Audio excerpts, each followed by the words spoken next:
எல்லா நிலையிலும் எல்லா புகழும் ஏக இறைவனாகிய அல்லாஹ் ஒருவனுக்கு உரித்தாகட்டுமாக. அவனது பேரன்பும் பெரும் கருணையும் மன்னன் பெருமானார் நபிகள் நாயகம் ஸல்லல்லாஹு அலைஹி வஸல்லம் அவர்கள் மீதும் அவருடைய கிளைகள் குடும்பத்தினர் அவர்களை பின்பற்றி வாழ்ந்து கொண்டிருக்கின்ற இந்த ஜும்மா நாளில் ஒன்று கூடி இருக்கக்கூடிய நம் அனைவர் மீதும் நின்று நிலவட்டுமாக என்ற பிரார்த்தனையுடன் ஆரம்பம் செய்கின்றேன். இஸ்ரேலும் அமெரிக்காவும் இணைந்த கூட்டுப்படைகள் ஈரான் மீது பிப்ரவரி 28 ஒரு பெரும் தாக்குதலை தொடுத்தது. இந்த தாக்குதலிலே 165 பள்ளி குழந்தைகள் பரிதாபமாக உயிரிழந்தார்கள், கொல்லப்பட்டார்கள். இதை நாம் ஒரு செய்தியாக கடந்துவிட முடியாது. குழந்தைகளை கொன்றளிப்பது என்பது எந்த ஒரு யுத்த வரைமுறையிலும் நெறிமுறையிலும் அடங்காதது. அது மட்டுமல்லாமல் ஒரு நாட்டிற்குள், ஜனநாயக நாட்டிற்குள் புகுந்து அந்த நாட்டிலே 35 ஆண்டுகளுக்கு மேலாக ஒரு உச்சபட்ச தலைவராக இருக்கக்கூடிய ஒரு ஆன்மீக தலைவரை, அந்த நாட்டினுடைய தலைவரை ஆயத்துல்லா அலி கமேனி அவர்களை படுகொலை செய்திருக்கிறது அமெரிக்க இஸ்ரேல் கூட்டுப்படை. அது மட்டுமல்லாமல் அங்கே இருக்கக்கூடிய உயர் தலைவர் மட்டுமல்லாமல் உயர் பாதுகாப்பு அதிகாரியும் முன்னாள் தேசிய பாதுகாப்பு ஆலோசகமான அலி லாரி ஜான் என்ற ஒரு மிகப்பெரிய ஒரு ஆளுமை அவரும் கொல்லப்பட்டிருக்கிறார். இப்போது அந்த ஹர்மூஸ் நீரிணை பாதையினுடைய அந்த கேப்டன், அந்த பகுதியை கண்ட்ரோல் செய்யக்கூடியவர், அவரையும் கொலை செய்திருக்கிறார்கள்.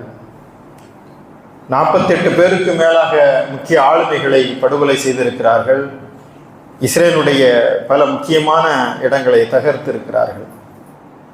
இதுவெல்லாம் ஒருபுறம் என்று சொன்னால், ஈரான் அவர்கள் மட்டுமல்ல, உலகமே எதிர்பார்க்காத அளவுக்கு ஒரு பெரும் தாக்குதலை, ஒரு பேரிடியை கொடுத்து அமெரிக்காவையும் இஸ்ரேலையும் கதிகலங்க வைத்திருக்கிறது.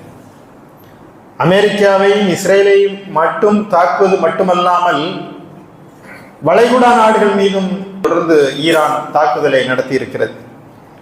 இதனால் உலகமே நிலை குலைந்து போயிருக்கிறது. இது 2 நாடுகளுடைய பிரச்சனை, 3 நாடுகளுடைய பிரச்சனை என்று பார்க்க முடியாது. உலக பொருளாதாரம் மிக நெருக்கடியை சந்தித்திருக்கிறது. இந்தியாவில் இங்கே இருக்கக்கூடிய நமக்கு இன்றைக்கு எரிவாயு தட்டுப்பாடு, கேஸ் சிலிண்டர் கிடைப்பதில் பெரிய பிரச்சனை இருக்கிறது. கடைகள் எல்லாம் மூடப்பட்டிருக்கிறது. இந்த நிலைமை இன்னும் நீடித்தால் மிகப்பெரிய நெருக்கடிக்கு உலகம் தள்ளப்படும். சரியாக 1 மாத காலமாக இந்த யுத்தம் நடந்து கொண்டே இருக்கிறது. அமெரிக்கா பெரும் பின்னடைவை சந்தித்திருக்கிறது. இஸ்ரேலுடைய டெல்லவீவ் சின்னாபின்னமாக சிதைந்திருக்கிறது. அவர்கள் கற்பனையை சாய்ந்து பார்த்திருக்க முடியாத அளவுக்கான பேரிடி அவர்களை தாக்கியிருந்தது. அயன் டோம் சிதைக்கப்பட்டிருக்கிறது. அவருடைய இராணுவ கட்டமைப்பு தகர்க்கப்பட்டிருக்கிறது. நிலை குலைந்து போன டொனால்டு ட்ரம்ப் இன்றைக்கு பதறிப்போய் போர் நிறுத்தத்தை அறிவிக்கிறார். ஆனால் ஈரான் ஒத்துக்கொள்ளவில்லை. போர் நிறுத்தத்தை நீங்கள் தான் தொடங்கியீர்கள், நிறுத்துவது நாங்கள். ஆனால் ட்ரம்ப் விதித்திருக்கிற 15 நிபந்தனைகளை அவர்கள் புறந்தள்ளி விட்டு சொன்னார்கள், நீங்கள் நிபந்தனை விதிக்கக்கூடியவர்கள், இந்த போரிலே நாங்கள் முன்கை எடுத்திருக்கிறோம், நீங்கள் தாக்கினீர்கள், நாங்கள் அடிக்கின்றோம், எனவே எங்களுடைய 5 நிபந்தனைகளுக்கு நீங்கள் கட்டுப்பட்டால் மட்டும்தான் இந்த யுத்தம் நிற்கும் என்று ஈரான் பேராண்மையுடன் அறிவித்திருக்கிறது. இந்த யுத்தத்துடைய நிலைமை என்னவாகும் என்பது உலகமே பதைபதைப்புக்கும் பாதிப்புக்கும் உள்ளாய் கொண்டிருக்கிறது. இந்த நிலையிலே தான் ஹர்முஸ் நீர்வழி பாதையினுடைய கப்பல்கள் இதுவரை சென்று வந்து கொண்டிருந்தது. இந்த 2 நாடுகளுடைய அடாவடித்தனத்தினால், இஸ்ரேல் அமெரிக்காவுடைய அடாவடித்தனத்தினால் அது பெரும் பிரச்சனை. இன்றைக்கு கட்டணம் செலுத்தி தான் நீங்கள் செல்ல வேண்டும் என்ற ஒரு நிலைக்கு கொண்டு வந்திருக்கிறார்கள். விமான போக்குவரத்து முற்றிலுமாக பாதிக்கப்பட்டிருக்கிறது. ஓடுதளங்கள் எல்லாம் சிதைந்திருக்கிறது. எதற்காக இந்த போர், இந்த சண்டை ஏன்? ஈரான் மீது தாக்குதல் தொடுக்க வேண்டிய அவசியம் அமெரிக்காவிற்கு ஏன் வந்தது? இஸ்ரேலுக்கு ஏன் வந்தது? பல காரணங்கள் இருக்கின்றன. எண்ணெய் வளங்கள் கொழிக்கக்கூடிய நாடுகள் மீது அமெரிக்கா போன்ற வல்லாதிக்க நாடுகளுக்கு ஒரு கண் எப்போதும் இருக்கும். இந்த எண்ணெய் வளத்திற்கான தாக்குதல் என்பது ஒருபுறம் இருந்தாலும், அமெரிக்கா தன்னை மேலாண்மை செய்வதற்காக எப்படி பிற நாடுகளுடைய ஜனநாயகத்திலே தலையிட்டு அந்த நாடுகளுடைய ஜனநாயகத்தை தகர்த்தெறிந்து விட்டு அங்கே அவர்கள் விரும்புகின்ற பொம்மை அரசை வைத்துக்கொண்டு அவர்கள் அந்த நாட்டை தங்களுடைய கட்டுப்பாட்டில் வைத்திருப்பார்கள். அதே போல அவர்கள் ஈரானிலும் முல்லாக்கள் ஆட்சி செய்கிறார்கள். அங்கே மக்களுக்கு பாதுகாப்பு இல்லை. எனவே அந்த நாட்டிலே நாங்கள் ஆட்சி மாற்றத்தை அந்த மக்கள் விரும்புகிறார்கள், நாங்கள் அங்கே ஆட்சி மாற்றத்தை ஏற்படுத்த விரும்புகிறோம், மனித உரிமை எல்லாம் மீறப்படுகிறது என்று சொல்லி இந்த தாக்குதலை நடத்துவதற்கு அவர் காரணம் சொல்கின்றார்கள். இன்னொரு பெரும் காரணம் என்னவென்று சொன்னால், ஈரான் அணு ஆயுதம் தயாரிக்கிறது, ஏவுகணைகளை தயாரிக்கிறார்கள், அதை கட்டுப்படுத்த வேண்டும், எனவேதான் நாங்கள் தாக்குதல் நடத்துகிறோம் என்ற ஒரு காரணத்தை சொல்கிறார்கள். இன்னும் சொல்வதானால், எதிரிகள் தாக்குவதற்கு முன்னால் நாம் முன்னரே தாக்க வேண்டும், பிரியம்டிவ் ஸ்ட்ரைக் என்று சொல்வார்கள். அதே போல முன் தாக்குதலுக்காகத்தான் நாங்கள் இதை தொடுத்திருக்கிறோம் என்ற ஒரு காரணமும் சொல்லப்படுகிறது. இப்படி இந்த காரணங்களை அடுக்கிக் கொண்டே போகலாம். இன்னும் அவர்கள் சொல்லாத காரணங்கள் என்னவென்றால், மிக முக்கியமான காரணங்களில் எப்ஸ்டீன் கோப்புகள் என்று சொல்லக்கூடிய பாலியல் சேட்டைகளை செய்து இந்த உலகத்தில் இருக்கக்கூடிய பல தலைவர்கள், ட்ரம்ப் உட்பட பலருடைய பெயரும் அடிபட்டுக் கொண்டிருக்கூடிய நேரத்தில் திசை திருப்பதற்காக இதையும் ஒரு காரணமாக அவர்கள் பயன்படுத்திக் கொண்டிருக்கிறார்கள். இந்த யுத்தத்துடைய சென்டர் பாயிண்ட், மையப்புள்ளி எது என்று சொன்னால், அது பலஸ்தீனத்தில் காசாவிலே நடக்கக்கூடிய அந்த சண்டை, அந்த யுத்தம். பலஸ்தீனத்தை எப்படியும் அபகரித்து விடலாம், அகண்ட இஸ்ரேல் திட்டத்திற்குள் இஸ்ரேல் வரும்போது அதை பேராண்மையுடன் எதிர்த்து நிற்கின்ற ஒரு நாடு ஈரான் மட்டும்தான் மத்திய கிழக்கிலே. மற்ற நாடுகள் எல்லாம் அதில் சரணடைந்து விட்ட போது அல்லது நயவஞ்சகமாக அவர்களுக்கு ஒத்துதி கொண்டிருந்த போது அதை எதிர்த்து நின்ற ஒரே நாடு ஈரான் என்ற காரணத்தினால்தான் ஈரான் மீது அவர்கள் தாக்குதலை தொடுக்கிறார்கள் என்பதுதான் உண்மை. இப்போ இந்த வரலாற்று பின்னணியை நாம் பார்க்க வேண்டும். 1953 ஈரானிலே எண்ணெய் வளம் கொளித்துக் கொண்டிருக்கக்கூடிய அந்த சூழ்நிலையில் அங்கே இருக்கக்கூடிய மன்னர் முகமது முசாதிக் அங்கே இருந்தார். அவங்க கண்ட்ரோல் இருந்து அவங்க அமெரிக்காவிற்கு அந்த எண்ணெய் வளத்தை கொடுக்கவில்லை, எண்ணெய் வளம் தங்களுக்கு இல்லை என்றதும் இந்த முசாதிக்கை எப்படியாவது கவிழ்த்து விட்டு நாம் எப்படியாவது நாம் விரும்புகின்ற நம்ம அடிமை ஒருவரை வைக்க வேண்டும் என்பதற்காகத்தான் அமெரிக்க புலனாய்வு அமைப்பான சிஐஏவும் பிரிட்டிஷ் உளவு அமைப்பான MI6 இந்த இரண்டும் இணைந்து முசாதிக்கை வீழ்த்துகிறார்கள், பதவியிறக்கம் செய்கிறார்கள். தெஹ்ரானிலே 300 பேர் கொல்லப்பட்டார்கள். 1953 இந்த ஆட்சி மாற்றம் நடந்தது. 1979 வரைக்குமாக அவர்கள் விரும்புகின்ற அமெரிக்காவுடைய அடிமையான மன்னர் ஷாவை ஈரானிலே வைக்கிறார்கள். மன்னர் ஷாவை வைத்ததும் அவர்களுக்கு அந்த எண்ணெய் வளங்கள் எல்லாம் திறப்பி விடப்பட்டன. அமெரிக்கா அவர்களை சுரண்டி கொழுத்து கொண்டிருந்தது. இதை அனுமதிக்காமல் தான் நம்முடைய நாட்டு வளங்களை வல்லாதிக்க நாடான அமெரிக்கா சுரண்டி கொழுப்பதை அனுமதிக்க முடியாது என்றுதான் அந்த அடிமை மன்னரான ஷாவை வீழ்த்துவதற்கு பெரும் புரட்சி ஈரானில் நடந்தது. அந்த புரட்சி தான் 1979 ஆயத்துல்லா ரூஹுல்லா கொமேனி தலைமையில் அந்த புரட்சி நடந்து அவர் வெற்றி கொள்கிறார். ஆயத்துல்லா ரூஹுல்லா கொமேனி அங்கே அவர் அந்த ஈரானை கைப்பற்றிய பிறகு மீண்டும் அந்த எண்ணெய் வளங்களை, தன்னுடைய நாட்டு வளங்களை தங்களுடைய கையில் வைத்துக் கொண்டு அமெரிக்காவுக்கு எதிரான நிலைப்பாடு எடுக்கிறார். இதை கண்டு அமெரிக்கா திடுக்கிடுகிறது. எப்படியாவது கொமேனியை வீழ்த்திவிட வேண்டும் என்பதற்காக அப்போது 1980 88 வரைக்குமாக அருகில் இருக்கக்கூடிய ஈராக்கிலே சதாம் ஹுசேன் ஆட்சி செய்து கொண்டிருந்தார். சதாம் ஹுசேனுக்கு அவர்கள் உளவு தகவல்களையும் ரசாயன ஆயுதங்களையும் கொடுத்து ஈரான் மீது தாக்குதலை தொடுக்க சொன்னார்கள். ஆனால் கால நிகழ்வு என்னவென்று சொன்னால், சதாமையே அவர்கள் ஒரு காலத்திலே அமெரிக்கா வீழ்த்தியது. அதான் நயவஞ்சகத்தனமாக அவர்களுடைய செயல்பாடு. இந்த இடத்துல நீங்கள் இந்த வரலாற்றை ஆழமாக பார்க்க வேண்டும். சுருக்கமாக நான் சொல்கிறேன். USS வின்சஸ் என்ற அமெரிக்க போர்க்கப்பல் ஈரானுடைய பயணிகள் விமானத்தை தாக்குது. அதில் 66 குழந்தைகள் உட்பட 290 பேர் கொல்லப்பட்டார்கள். இப்போ சொல்லுச்சு அமெரிக்கா, இது தவறுதலாக இந்த தாக்குதல் நடத்திட்டோம். தவறுதலாக தாக்குதல் நடத்தினா என்ன செய்யணும்? அவங்களுக்கு பனிஷ் பண்ணணும் அந்த கேப்டனுக்கு. ஆனால் என்னவென்று சொன்னால், அந்த கப்பல் தலைமை கேப்டனுக்கு லிஜியன் ஆஃப் மெரிட் என்ற விருதை கொடுத்து கௌரவித்தார்கள். அப்படி என்றால் இது திட்டமிட்ட ஒரு தாக்குதல் தான். 2007 முதல் நீங்கள் பார்த்தீங்கன்னா ஈரானுடைய அணு ஆயுத விஞ்ஞானிகள் 7 பேருக்கு மேல முக்கியமானவர்களை கொன்றளித்தார்கள். 2020 ஜனவரியில ஈரானுடைய மிகப்பெரும் தலைவராக இருக்கக்கூடிய ஜெனரல் காசிம் சுலைமானியை படுகொலை செய்தார்கள். இப்படியா அந்த வரலாற்றை நீங்கள் பார்த்தால் இறுதியாக நீண்ட நெடிய வரலாறு. 2025 இப்போ ஜூன்ல சர்வதேச பாதுகாப்பு நெறிமுறைகளின் கீழ் இறங்கி கொண்டிருந்த ஈரானுடைய அணுசக்தி நிலையங்களை தாக்கினார்கள். 12 நாள் யுத்தம் நடந்தது. இது அண்மை காலத்திலே நடந்தது. இப்போ 2026 பிப்ரவரியிலே அவர்கள் போர் தொடுத்திருக்கிறார்கள். இதுதான் இந்த போருடைய வரலாற்று பின்னணி. உண்மையிலே ஈரானால அமெரிக்காவுக்கு எந்த விதமான அச்சுறுத்தலும் இல்லை. 2026 பிப்ரவரி 24 நாடாளுமன்ற கொள்கை விளக்க கூட்டத்திலே பேசிய டொனால்டு ட்ரம்ப் அவர் சொல்றாரு, இந்த 12 நாள் ஜூன் மாதம் நடந்த இந்த யுத்தத்தில் நாம் ஈரான் மீது தாக்குதல் நடத்தி அங்குள்ள இடங்களெல்லாம் நம்ம அணு ஆயுத இடங்கள்லாம் அழிச்சிட்டோம், நமக்கு ஈரானால் எந்த விதமான அச்சமும் இல்லை என்று சொல்றாரு. பின்னையே அவர் தாக்குதல் நடத்தணும்.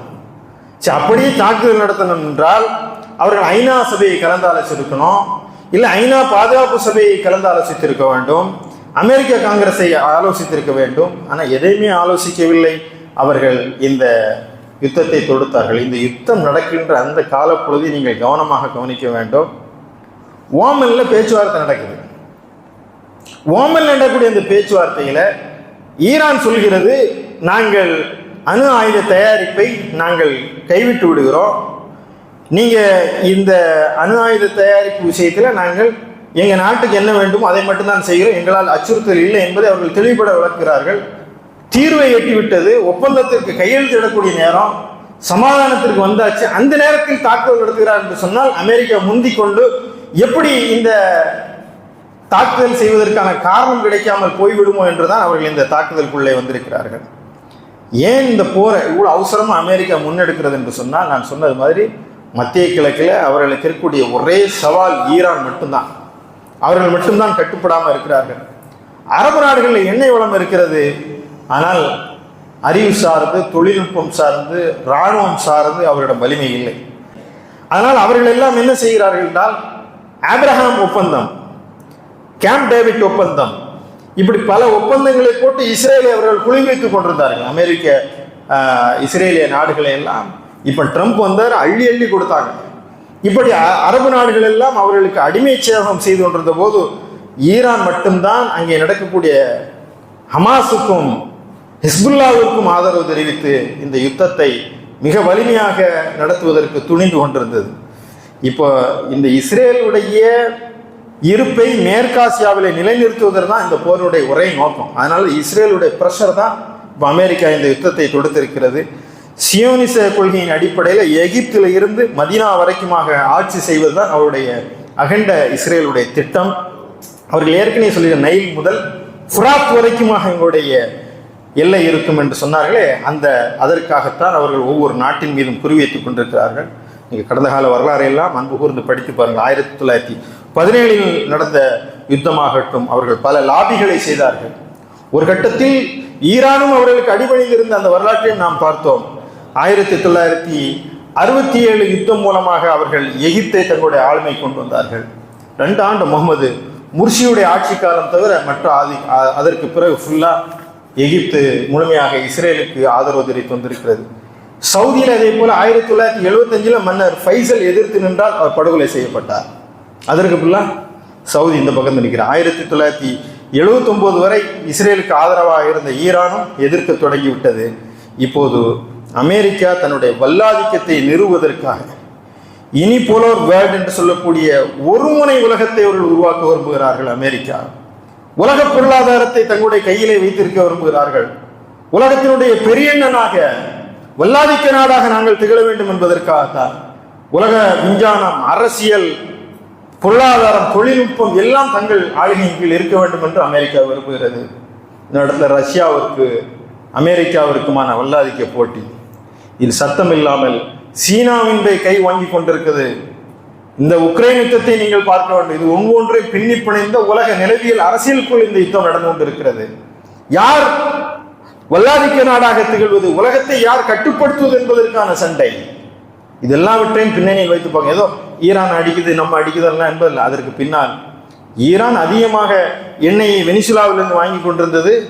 அதோடைய அந்த நாட்டுக்குள்ள நுழைஞ்சு அந்த அதிபரே கடத்திட்டு போயிட்டாங்க. அதோடைய வீட்டம்மாவோட கூட்டு போயிட்டான். எண்ணெய் வளத்தை சீனா கொடுக்கக்கூடாது. ஈரான்லேருந்து சீனாவுக்கு போகிற எண்ணெய் வளம் இருக்கிறது, அதையும் தடுத்து நிறுத்துவதற்காக. எனவே இதில் பல காரணங்கள் இருக்கிறது. நான் சொன்னது போல எப்ஸ்டீன் ஃபைலை மறைப்பதற்கான காரணம் என்று அமெரிக்கா இந்த யுத்தத்தில் குதிப்பதற்கு பின்புலமாக இருந்தது நெத்தன்யாகு. இஸ்ரேல் இந்த தன்னுடைய அகண்ட இஸ்ரேல் திட்டத்தை நிலைநிறுத்துவதற்காக அவர்கள் குதித்திருக்கிறார். அவர்கள் நினைத்த மாதிரி இது எதுவும் நடக்கலை. அவர்கள் நினைச்சாங்க சும்மா ஈரான்ல நம்ம தாக்குதல் நடத்த உடனே அந்த மக்கள் எல்லாம் ஏற்கனவே அதிருப்தியில் இருக்காங்க, அவர்கள் எல்லாம் நிலை குலைந்து போவார்கள், ஒரு ஆட்சி மாற்றம் வரணும், எனவே நாம கொமேனியை நாம் அடித்து விட்டால் அந்த மக்கள் எல்லாம் சரண்டராகி விடுவார்கள், நாம நினைக்கிற மாதிரி முன்னாடி ஷா ஆட்சியை கொண்டு வந்த மாதிரி இப்ப நமக்கு விரும்புகின்ற ஒருவர் வைத்துக் கொண்டு மீண்டும் எளிதாக அவர்கள் கணக்கு போட்டார்கள். ஆனால் நடக்கவில்லை. ஈரான் மிக பெரும் பலமாக அந்த கடைசி குட்ஸ்டே இருக்கிறது அல்லவா, அவர்கள் ரமலானுடைய கடைசி வெள்ளிக்கிழமையை அவர்கள் பெரும் பேரணியாக நடத்தியதே உலகத்திற்கு சாட்சியாக இருந்தது. ஈரான் மக்கள் இன்றைக்கு வலுவாக ஒன்றிணைந்திருக்கிறார்கள்.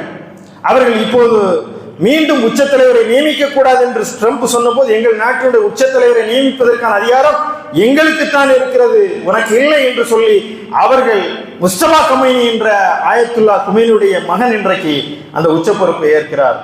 தொடர்ந்து அவர்கள் பேராண்மையுடன் நிற்கிறார்கள். ட்ரம்ப் சொல்லக்கூடிய அந்த வாதங்களை எல்லாம் அவர்கள் சொல்லதெல்லாம் கேட்டால் நமக்கு இவ்வளவு ஒரு கோமாளித்தனமான, இப்போ சொல்ல ஈரானில் என்னத்தை உச்சத்தலைவராக போடணும்னு சொன்னாங்க, நான் தான் வேண்டான்ட்டேன்.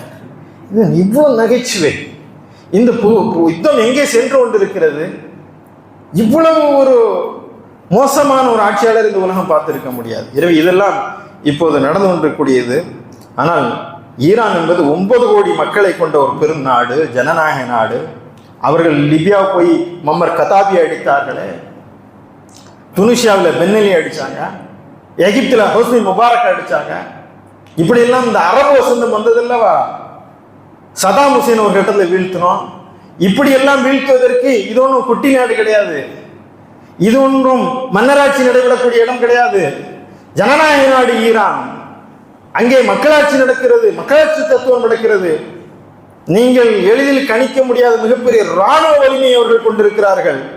இன்னும் சொல்வதானால் ஏவுகணைகளை, ட்ரோன்களை உங்களை விட வலிமையாக உங்களுக்கு இணையாக வைத்திருக்கிறார்கள்.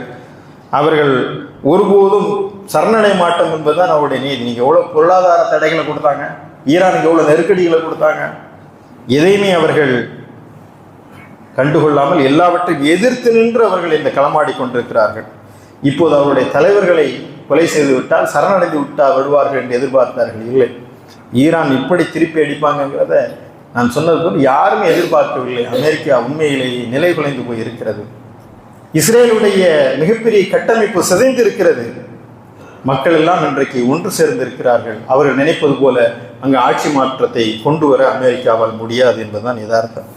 இப்போ ஒரு கேள்வி, இவங்க ஏன் அமெரிக்கா இஸ்ரேலு ஈரான் அடிக்கணும், ஈரான் திருப்பி அமெரிக்காவை அடிக்கணும், இஸ்ரேல் அடிக்கணும், இவன் போய் கத்தார் அடிக்கிறான், குவைத் அடிக்கிறான், யுஏஏ போய் அடிக்கிறான், பஹ்ரைனை போய் அடிக்கிறான், ஏன் இவங்களெல்லாம் அடிக்கிறான் என்ற கேள்வி இருக்கிறது. ஆனால் இந்த வரலாற்றை இன்னும் கொஞ்சம் விரிவாக நாம் பார்க்கணும். உண்மையிலேயே இஸ்ரேல் என்ற ஒரு நாடு, அது உண்மையிலேயே திருடப்பட்ட ஒரு நாடு. 1940 முன்னாடி அப்படி ஒரு நாடு கிடையாது. அவர்கள் பலஸ்தீனை அபகரித்து இருக்கிறார்கள். அதெல்லாம் இந்த முஸ்லிம் நாடுகள் எல்லாம் ஒன்றாக நின்று 57 நாடுகள் குரல் கொடுத்தா அவன் ஆதிக்கம் செலுத்த முடியாது. யார் நீதியின் பக்கம் நிற்க வேண்டுமோ அந்த வளைகுடா நாடுகளை இன்றைக்கு துரோகம் செய்திருக்கின்றன. இஸ்ரேலின் பக்கம் நிற்கிறார்கள். தங்களுடைய மன்னராட்சியை காப்பாற்றிக் கொள்வதற்காக, தங்களுடைய சுகபோகங்களுக்காக அவர்கள் மக்களை பலியிடுகிறார்கள். நயவஞ்சகத்தனம், அந்த நயவஞ்சகத்தனத்திற்கும் உங்களுடைய மன்னராட்சி என்ற அந்த திமிருக்கும் சுகபோகங்களுக்கும் இன்றைக்கு அல்லாஹ் வைத்திருந்த மிகப்பெரிய அடிதான் இது. அமெரிக்க ராணுவ தளங்களை உங்கள் நாடுகளை வைத்திருக்கிறீர்கள். அடிமைகள் நீங்கள். எப்படி நீங்க உங்கள் நாட்டில் குவைத்தில் எப்படி அமெரிக்க ராணுவ தளம் இருக்க முடியும்? சவுதி அரேபியாவில் எப்படி அமெரிக்க ராணுவ தளம் இருக்க முடியும்? கத்தாரிலே, குவைத்திலே, பஹ்ரைனிலே, துபாயிலே எவ்வளவு அநியாயம், எவ்வளவு அராஜகம். எனவேதான் ஈரான் மிகச்சரியாக அவர்கள் அங்கிருக்கக்கூடியவர்களை தாக்க வேண்டும் என்றால் அருகில் இருந்து நம்மை அடிக்கக்கூடிய இந்த ராணுவ தளங்களை, அமெரிக்க ராணுவ தளங்களை அடிக்க வேண்டும் என்று மிக சரியாக திட்டமிட்டு அடித்தார்கள். அதனாலதான் துருக்கி வரைக்கும் அடிச்சாங்க. யாரும் இந்த கால்குலேஷனை எதிர்பார்க்கவில்லை. எல்லாவற்றையும் அடித்துவிட்டு உலகத்திற்கு மிகப்பெரிய பாடம் சொன்னார்கள். நாம் சகோதரர்கள், உங்களும் நான் சண்டையிடுவதற்காக வரவில்லை. ஆனால் நீங்கள் உங்கள் முதுகுகளில் ஏறி எங்களை அடிப்பதற்கு இடம் கொடுத்தால் நீங்கள் வைத்திருக்கின்ற ராணுவ தளவாடங்களை நாங்கள் அடிப்போம் என்று சொன்னார்கள். 3 இலக்கு ராணுவ தளவாடங்களை, அமெரிக்க ராணுவ தளவாடங்கள் எங்கிருந்தாலும் அடிப்போம். அதை 2வது இலக்கு அமெரிக்காவுடைய போர்க்கப்பல்களை தகர்ப்போம், இஸ்ரேலை நாங்கள் இல்லாமலாக்குவோம். அவர்கள் சொல்கின்றார்கள். நீங்க இந்த வரலாற்றை நாம் பார்க்கும்போது கண்ணீர் பொங்குகிறது. ரேச்சல் கேரி என்று சொல்லக்கூடிய ஒரு அமெரிக்க பெண் பலஸ்தீன யுத்தத்திலே நின்றாள் என்பதற்காக இஸ்ரேலிய ராணுவம் புல்டோசரை ஏற்றி கொன்றது. இந்த ரேச்சல் கேரியை முஸ்லிம் பெண் கிடையாது. ஆனால் இந்த ரேச்சல் கேரியை இன்றைக்கும் பலஸ்தீன மக்கள் கொண்டாடி கொண்டிருக்கிறார்கள். ஈரான் இன்றைக்கு சொல்கிறது இந்த பழிவாங்கல், இந்த அடி என்பது ரேச்சல் கேரிக்கான அடி என்று சொல்கிறார்கள். அத்தனை மக்கள், எத்தனை பேரை நீங்கள் இன்குபேட்டரில் இருக்கக்கூடிய குழந்தைகளை கொன்றீர்கள். ஈரான் இன்றைக்கு சொல்லக்கூடிய அறிக்கையை பார்க்க பலஸ்தீன் என்ன செய்தது? அந்த மண்ணை சுரண்டுவதற்கும் இத்தனை அடி அடிக்கும் போது உலக நாடுகள் நாம் என்ன செய்து கொண்டிருந்தது? ஈரான் அடிச்ச உடனே ஓடி வர்றான். எங்கிருந்தீர்கள்? உலகம் பார்த்து கொண்டு ஒரு ஆண்டுகள் இந்த சின்னஞ்சிறு கசாவை, பலஸ்தீனத்தை, மேற்கு கரையை என்ன பாடுபடுத்தினீர்கள்? என்ன அராஜகம்! இதற்கெல்லாம் வளைகுடா நாடுகள், முஸ்லிம் நாடுகளா நீங்கள் நீதியின் பக்கம் இருக்க வேண்டாமா? நான் இனவாதம் பேசவில்லை. குழந்தைகளை கொன்றளிப்பதற்கு எப்படி உடந்தையாக இருக்க முடியும்? எனவேதான் அவர்கள் இலக்குகளை தாக்கினார்கள். சவுதி அரேபியா செய்த அந்த துரோகங்களை எல்லாம் நீங்க பட்டியலிட்டு பார்க்கலாம். 2019 ஹமாஸுடைய சவுதி பிரதிநிதி 83 வயது முகமது அல் குதாரியை 15 ஆண்டுகள் சிறையில் வச்சாங்க. யாரெல்லாம் ஹமாஸுக்கு ஆதரவு அளிக்கிறான்னு சொல்லி 67 பலஸ்தீன ஜோர்தானிய கைதிகளுக்கு 22 ஆண்டுகள் சிறை தண்டனை கொடுத்தாங்க. இன்னும் சொல்வதானால் காசாவை அமெரிக்காவுடைய பொருளாதார மண்டலமாக்க வேண்டும் என்று கிரேட் திட்டத்தை போட்டு கொடுக்குறான் ட்ரம்ப். அதற்கெல்லாம் பின்புலமாக பணபலத்தை கொடுக்கக்கூடியவர்கள் இந்த சவுதி மன்னர்கள், துபாய் மன்னர்கள். காசாவை அழித்து அதை டூரிஸ்ட் பிளேஸ் ஆக்க வேண்டும் என்று இத்தனை துரோகங்களுக்குத்தான் அவர்கள் முடிவு கட்டுவதற்காக இருக்கிறார்கள். இந்த நேரத்தில் முடிவு என்ன? இந்த யுத்தத்திற்காக நாம் வேண்டுவது என்ன என்று சொன்னால், உலக நாடுகள் குரல் கொடுக்க வேண்டும். எல்லா நாடுகளும் இரட்டை வேடம் போடுகிறது. ஈரான் அணு ஆயுதம் தயாரிக்குது, ஈரான் அணு ஆயுதம் தயாரிக்குது. ஏன் இஸ்ரேல் அணு ஆயுதம் இல்லையா? அமெரிக்காவில் இல்லையா? பாகிஸ்தானில் இல்லையா? இந்தியாவில் இல்லையா? ஐரோப்பிய நாடுகள் இல்லையா? எல்லா நாடுகளும் இருக்கு. ஆனால் ஈரானில் இருந்தால் மட்டும் ஏன் இது நீங்கள் குதிக்கின்றீர்கள்? எனவே இதுவும் மிக பிழையானது. ஈரான் கூட இன்னும் சொல்லுகிறது, அவர்கள் நீங்கள் பாருங்க, எங்கள் நாட்டில் நீங்கள் உலக சர்வதேச அணு ஆயுத கழகம் இருக்கு, அவங்க பார்வையிடட்டும், நாங்கள் எதற்காக பார்க்கிறோம் என்று சொல்லி. எனவே உலக நாடுகளுக்கு குரல் கொடுக்க வேண்டும். இதில் இந்தியாவுடைய நிலை தான் ரொம்பவும் கவனமான ஒரு நிலை. இந்தியாவுடைய நிலை, பிரதமர், வெளியுறவுத்துறை அமைச்சர் வாய் மூடிட்டு இருக்காங்க. 125 குழந்தைகளை கொண்டிருக்காங்க. ஒரு நாட்டினுடைய உச்சபட்ச தலைவரை கொண்டிருக்காங்க. ஒரு இரங்கல் தெரிவிக்க கூட உங்களுக்கு மனம் வரவில்லை. 5 நாள் மௌனத்துக்கு பிறகு விக்ரம் மிஸ்ரி அவருடைய வெளியுறவு செயலாளர் அங்கே போய் கையெழுத்து போட இரங்கல் தெரிவிக்கிறாங்க. என்ன நாடகம் ஆடுகிறது!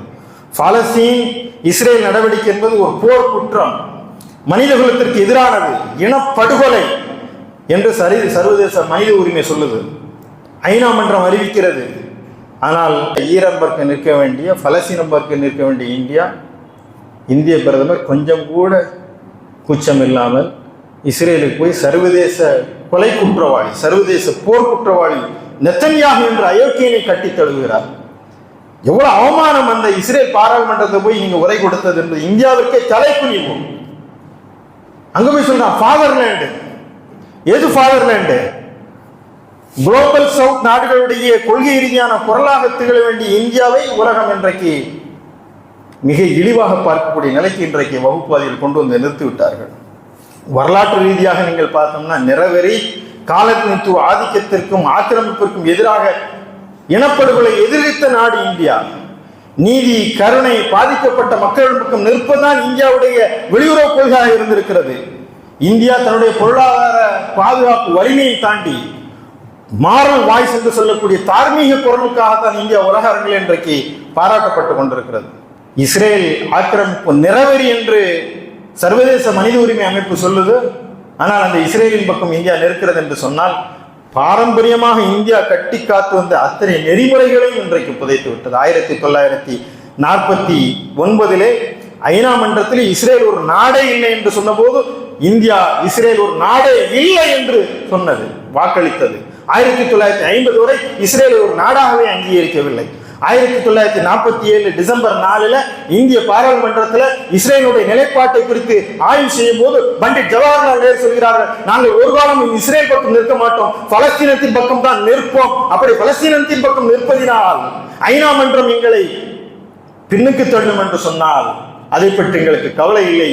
இந்தியாவுடைய நீதியும் இந்திய நீதியும் கண்ணியமும் மாண்பும் தான் எங்களுக்கு முக்கியம் என்று சொன்னார்.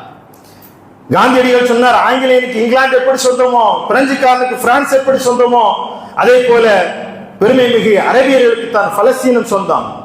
அதில் அவர்கள் யூதர்கள் அந்த பலஸ்தீனத்துடைய முழுவதுமோ ஒரு பகுதியோ ஆக்கிரமிப்பது என்பது மனித குலத்திற்கு எதிரான குற்றம் என்று காந்தி சொன்னார்.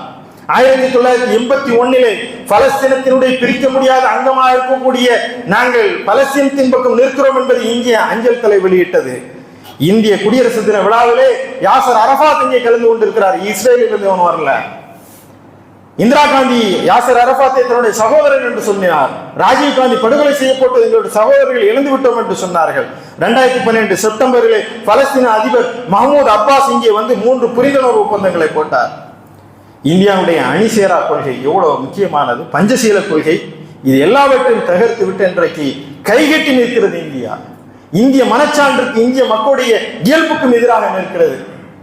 ரஷ்யாவிலிருந்து எண்ணெய் வாங்கணும், அது நீ முடிவு பண்ணணும். இந்தியா எவ்வளவு எண்ணெய் வாங்குறது, எவ்வளவு நாளுக்கு வாங்குறது என்னன்ட்டு வெள்ளை மாளிகையிலிருந்து அவன் அறிவிக்கிறான் 30 நாளுக்கு எண்ணெய் வாங்க என்று. இந்தியாவுடைய அறிவிப்பை வெள்ளை மாளிகை வெளியிடுகிறது. ஏன் நீங்கள் அடிமையானீர்கள்? பாரம்பரியமிக்கு இந்திய பாரம்பரியத்தை எங்கே தொலைத்தீர்கள்? இந்தியாவுக்கும் பாகிஸ்தான் போர் நிறுத்தன்றதை இந்திய பிரதமர் அறிவிக்கணுமா? அங்கிருந்து அவன் திருப்பி சொல்லிட்டு இருக்கான். 30 தடவை 40 தடவை 50 தடவை சொல்றேன், நான் தான் போறேன் நிறுத்தினேன். அப்ப இந்தியாவுடைய இந்த மாண்பை இன்றைக்கு சிதைத்திருக்கிறார்கள். இந்தியா இன்றைக்கு தன்னுடைய மாண்புக்கு திரும்ப வேண்டும். இந்த போரை நாம் மிக முக்கியமாக பார்க்க வேண்டியிருக்கிறது. இறுதியாக இதை சியா சன்னி பிரச்சனை, அங்கே இருக்க சலஃபுகள் இதெல்லாம் அறிவு என்பது இருக்காருன்னே தெரியல. வெளிநாட்டிலிருந்து பணத்தை வாங்கி தின்னுட்டு இப்படியா சியா சன்னி பிரச்சனை பேச வேண்டிய நேரமா? எதிரி சியா சன்னி என்று பார்க்கவில்லை, முஸ்லீம் என்று தான் பார்க்கிறான். எங்கிருந்து சியா சன்னி பிரச்சனை? காதியானிகள் முஸ்லீம்கள் கிடையாது, ஷியாக்கள் முஸ்லீம்கள் என்று யார் சொன்னது? பாலஸ்தீனத்தை சன்னிகள் தான். ஏன் சியா நாடு போய் எடுத்தான்? எல்லா சன்னி நாடுகளும் இன்றைக்கு பாலஸ்தீனத்துக்கு எதிராக இருக்கும்போது ஷியா தான் நின்று அதை எதிர்க்கிறான். எனவே இங்கே ஷியா சன்னி பிரச்சனையை பேசுவது அறிவுடைமை இல்லை. நமக்கு அவர்களுக்கு கருத்து வேறுபாடுகள் இருக்கு, கொள்கை வேறுபாடுகள் முரண்பாடுகள் இருக்கலாம், அதை பேசுகிற நேரம் இதுவல்ல. எனவே இதெல்லாம் ஷியா சன்னி என்று பேசி பிரிவினைவாதம் பேசக்கூடிய நேரம் அல்ல. நாம் உரத்து சொல்வோம், ஈரானின் பக்கம் தான் நிற்கிறோம் என்று சர்வதேச இஸ்லாமிய அறிஞர்கள் இன்றைக்கு கூட்டணி விட்டிருக்கிறார்கள். நாங்கள் ஈரானின் பக்கம் தான் இருக்கிறோம், கொள்கை வேறுபாடுகள் எங்களுக்கு இருக்கலாம், ஷியா சன்னி என்று எங்களை பிரிக்க முடியாது. இன்றைக்கு உலகம் முழுவதும் இந்த வல்லாதிக்கத்தை வீழ்த்த வேண்டும். ஒற்றை தலைமை விரும்புகிற அமெரிக்காவுடைய இந்த ரவுடிசத்தை வீழ்த்த வேண்டும். இஸ்ரேலுடைய கொட்டத்தை அடக்க வேண்டும் என்பதற்காகத்தான் இன்றைக்கு உலக நாடுகளிலே நீதிக்காக இயங்கக்கூடியவர்கள் குரல் கொடுத்துக் கொண்டிருக்கிறார்கள். அந்த குரலில் இந்திய குரலும் எழ வேண்டும் என்பதை நாம் விரும்புகிறோம். எனவே இந்த யுத்தம் நிறைவுக்கு வர வேண்டும் என்று சொன்னால் அமெரிக்கா இன்றைக்கு சரணடைந்திருக்கிறது. இஸ்ரேல் மரியாதையாக பலஸ்தீனத்தினுடைய பிற நாடுகளில் ஆக்கிரமிக்கப்பட்ட அந்த இடத்தை விட்டு வெளியேற வேண்டும். அந்த மக்கள் கண்ணியத்துடன் மரியாதையுடன் வாழ்வதற்காக விடுதலை பலஸ்தீன் அங்கே சாத்தியமாக வேண்டும். மஸ்ஜித் அக்ஸா ஒரு புனிதமிகு அந்த இடம் மீண்டும் அது இறை ஆலயமாக திகழ வேண்டும் என்று சொன்னால் அது வரைக்கும் ஈரான் உங்களை தாக்கும். ஈரான் அல்ல, இன்னும் எத்தனை படைகள் மூலமாக அல்லாஹ் இந்த சத்தியத்தை நிலைநாட்டுவான். அந்த சத்தியத்திற்காக முகம் கொடுக்கக்கூடியவர்கள் தொடர்ந்து எழுப்பிக் கொண்டுதான் இருந்தார்கள். நீதி வெல்லும், அறம் வெல்லும், சத்தியம் வெல்லும், அசத்தியம் அழியும், அசத்தியம் அழிந்தே தீரும் என்பதை உலகத்திற்கு இன்றைக்கு சொல்லிக் கொண்டிருக்கின்றார்கள். இந்த நீதி மிக்க போர் நிறைவுபட வேண்டும். உலகம் அமைதி பெற வேண்டும். இந்த உலக அமைதிக்காக நாம் பிரார்த்தனை செய்வதுடன் மட்டுமல்லாமல் இந்திய நீதிக்கான ஒரு பெரும் குரலையும் இணைந்து எழுப்ப வேண்டிய ஒரு கால சூழலில் நாம் நிறுத்தப்பட்டு இருக்கின்றோம். வல்ல ரஹ்மான் நீதிக்காக அறத்திற்காக பாடுபடக்கூடிய அந்த மக்களுடைய கரத்தை வலுப்படுத்துவானாக, அநியாயக்காரர்களுக்கும் அக்கிரமக்காரர்களுக்கும் அழிவையும் இழிவையும் ஏற்படுத்துவானாக என்று இந்த நேரத்தில் நாம் பிரார்த்தனை செய்து கொள்கின்றோம்.